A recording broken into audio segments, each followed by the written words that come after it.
तो आप लोगों को नहीं लगता कि औरतें औकात से थोड़ी बाहर होती जा रही हैं? मेरा जिस्म मेरी मर्जी, व्हाट इज दिस? वो मर्द कोई पागल है? पागल खाने से निकल के आया वो? The whole thing is garbage, and it's just by women who are bitter and jealous, trying to insult and demonize men for being natural to their instinct.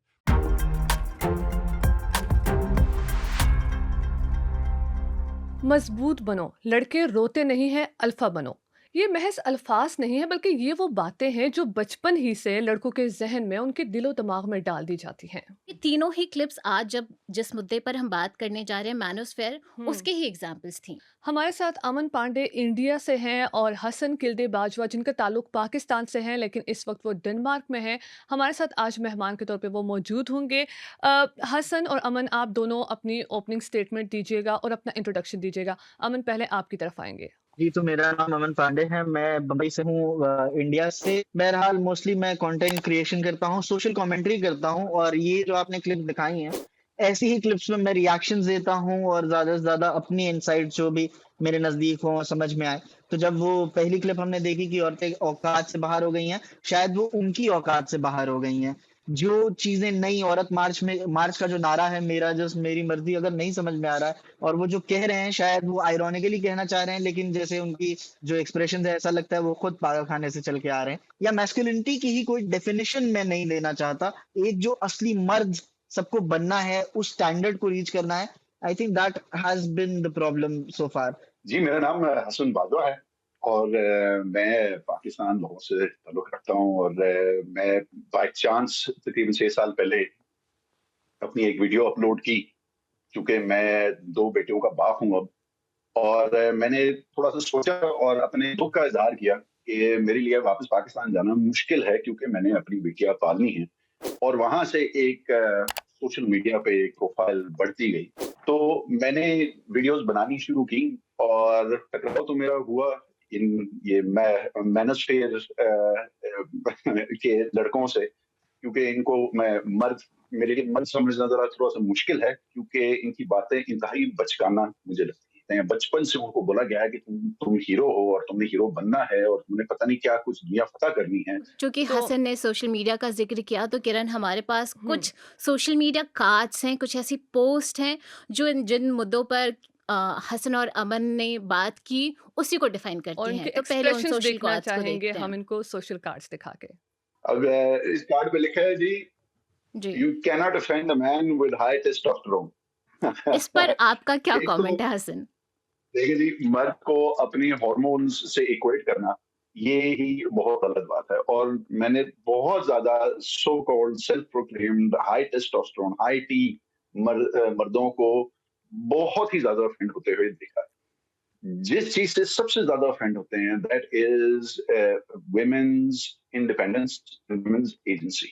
तो जब औरत कहती है कि यार I am sorry, I don't really care, मैं अपनी मर्जी से अपनी जिंदगी गुजारना चाहती हूँ, तो इससे ज्यादा ऑफेंसिव शायद कोई चीज हो ही नहीं सकती, क्योंकि उनका ओवरऑल वर्ल्ड व्यू वो तबाह हो जाता है इस बात से। सिर्फ बिल्कुल हसन। औरत यानी कि अपनी कमाई करे या औरत अपनी जिंदगी के फैसले खुद करे, ये उनको इंतहाई ऑफेंसिव बात लगती है। A nice guy never wins. A nice guy never gets a girl he wants. A nice guy never gets a promotion. A nice guy never gets opportunities. It's always a ruthless man who runs the world. Be that man's son. उनकी पहले तो nice guy की definition बहुत convoluted होती है।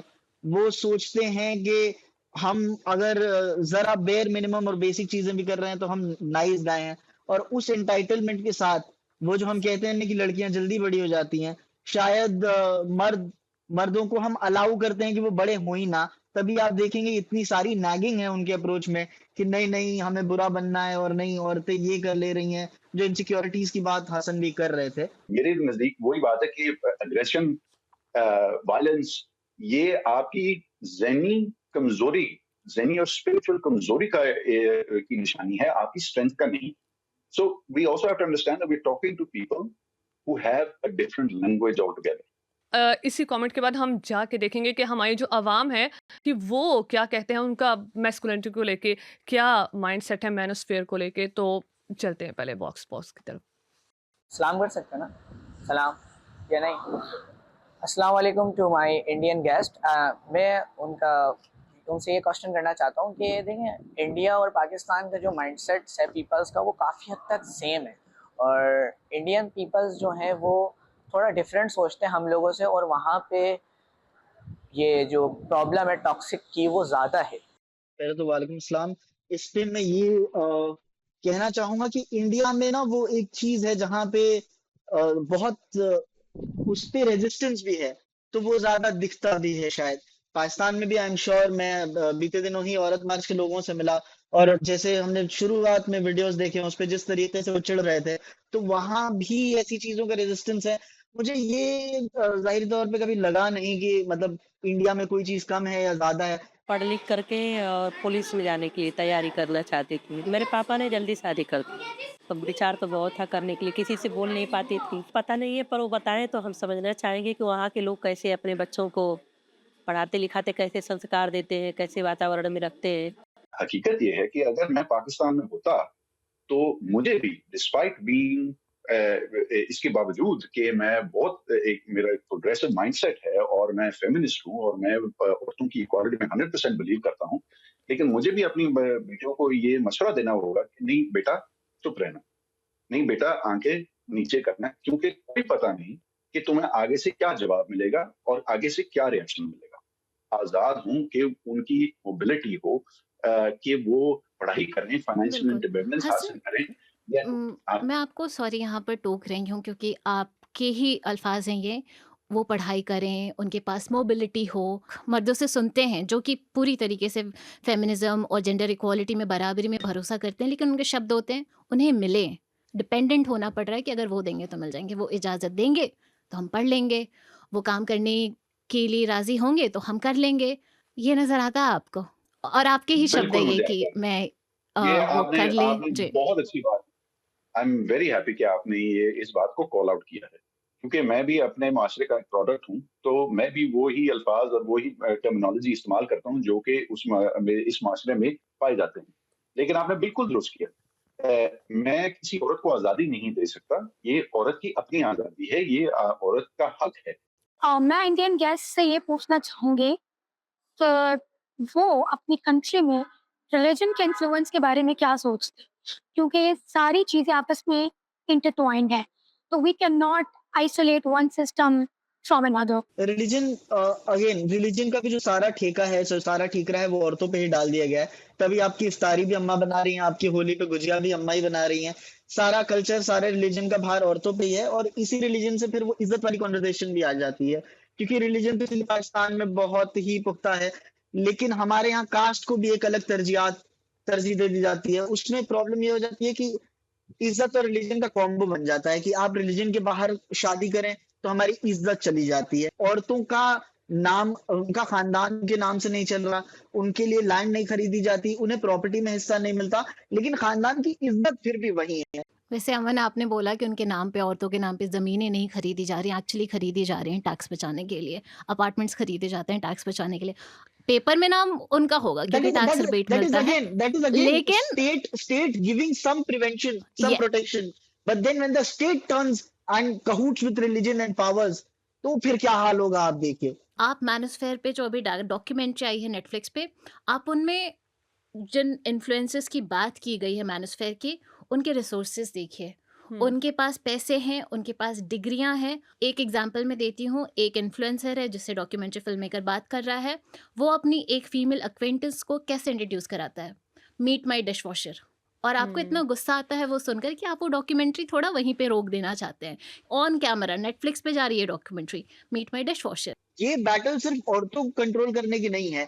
एक ज्यादा ताकतवर मर्द जो पैसों के बेसिस पे ज्यादा अमीर है, वो अपने से कम अमीर मर्दों को भी कंट्रोल ही करना चाहता है। ज्यादा पावरफुल मर्द कम पावरफुल मर्दों को इन चक्करों में फंसाकर उनसे अपना काम निकलवाना चाहते हैं। इसमें मैं 4 लाइनें कहूंगा कि अंतर के अगणित आधार, आज है वो कल तू उस पार, फर्क नहीं करता, जो कमजोर वो लाचार। मैं पूछना चाहूंगा कि भाई को ज्यादा प्यार मिलता है या फिर बहन को, ये पूछना चाहूंगा मैं। किरण, कितना प्यारा सवाल है और बहुत क्यूट तरीके से उसने डायरेक्ट भाई और बहन का एक डिफरेंशिएट करके पूछा। बहुत मुझे अच्छे लगता है कि उसका ये सवाल वहां से उपजा है जो वो अपने आसपास देख रहा है। You have to give me a minute, my daughter is calling me, अभी मैं वापस आया। जी, लेट्स टेक 1 सेकंड, 1 मिनट। या सॉरी अबाउट दैट। लड़कियां आई एम श्योर ये फील करती हैं, उनको पता होता है, उनको नजर आ रहा होता है जब भाईजान को सबसे पहले रोटी मिलती है, जब भाईजान को अपना कमरा सबसे पहले मिलता है, ये सारी चीजें वो लड़कियां आई एम श्योर घरों में फील करती है, और उनको यही यकीनन ये फील हो रहा होगा कि भाई भाई को ज्यादा प्यार मिलता है। लेकिन उल्टा अगर आप मुड़े तो भाई को क्या नजर आता है? भाई को नजर आता है कि मैं पढ़ाई करूंगा, मैं लड़ूंगा, और बाद में जाके मैं जंग लड़ूंगा, मेरी बहन घर पे महफूज रहेगी। ये सिर्फ भाई या बहन का नहीं है, मसला ये है कि लड़की और लड़के में फर्क इतना ज्यादा किया जाता है कि उनके बेनिफिट्स अगले को बेनिफिट ज्यादा लगते हैं, और खुद को वो नजर आता है कि उनकी नेगेटिव्स क्या हैं। अगर हमारे जो मर्द हैं या जो हमारे लड़के हैं उनको घर में भी एक राजा वाला ट्रीटमेंट मिल रहा है, एक इंटाइटलमेंट हो रही है घर से भी, और फिर उनको सोशल मीडिया पे भी वही चीज़ देखने को मिलती है, तो क्या लगता है आपको कि इन फ्यूचर किस तरह के मर्द, किस तरह के लड़के जो हैं वो हमारी सोसाइटी में आ रहे हैं? इन मैनोस्फेयर इन्फ्लुएंसर्स के नेट से निकलने वाले लड़के वो भी कहते हैं कि यार मुझे समझ में नहीं आती कि मैं इस बेवकूफ की बातें क्यों मानता था, और क्यों मैंने इसको इतना बड़ा शहजादा समझा हुआ था। मेरी बेटियां और जो नेक्स्ट जनरेशन है वो अपने हकूक से आगाह हैं, वो अपनी जंगें खुद लड़ सकती हैं, तो ये लड़के ऐनी करके नहीं आके उनको कंट्रोल कर सकते। उनको भी एक रियलिटी का एक थोड़ा उनके सर पे आके लगेगा at some point. I am not as scared of them as many people would बिल्कुल। थिंक। नहीं, मैं थोड़ा तो इस पे होपफुल भी हो रहा हूँ कि ये जो मानव शहर बन रहा है ये इसलिए भी बहुत ज्यादा इतना जाहिरी तौर पे हमें नजर आ रहा है क्योंकि बहुत ज्यादा इनसिक्योर भी हो गए हैं। तो रेजिस्टेंस मूवमेंट्स की भी अपने आप में ये विक्ट्री है। उन्हें जब तक ये नहीं समझ आएगा कि वो जो लोनलीनेस है उसकी जिम्मेदार औरतें नहीं हैं, बल्कि वो खुद हैं और उनके ही इर्द गिर्द बनाया हुआ वो सिस्टम है, तब वो अपने प्रॉब्लम की कम से कम डायग्नोसिस भी कर पाएंगे। मैं कहता हूँ main don't cry, they wine. तो वो पॉडकास्ट कर लेंगे, आधे आधे घंटे बात करेंगे, कॉमेडी शोज में जाएंगे और तो मजाक उड़ाएंगे, बेसिकली रोएंगे नहीं। जो भी हम्म चीज उन्हें एक हेल्दियर वे में लेट आउट करने दे सकती है चीज, उस वो नहीं करेंगे। तभी ये आप देखेंगे मैनोस्फेयर वाले अक्सर थेरेपी के भी खिलाफ होते हैं। लेकिन मेरा दिल खुश होता है ये देख के कि पहली बात मैं अकेला नहीं हूँ ये बातें करने में। और शायद जिस बात से मुझे सबसे ज्यादा खुशी हुई थी, मैं जब पाकिस्तान गया था औरत मार्च के लिए, तकरीबन 80% लोग जिन्होंने आके मेरे से बात की वो लड़के थे, और बिल्कुल। वो लड़के उन्होंने यही जी। मुझे बोला कि शुक्र है कि हमें कोई ऐसा नजर आ गया है आपकी जनरेशन का जो कि ये बात कर सकता है।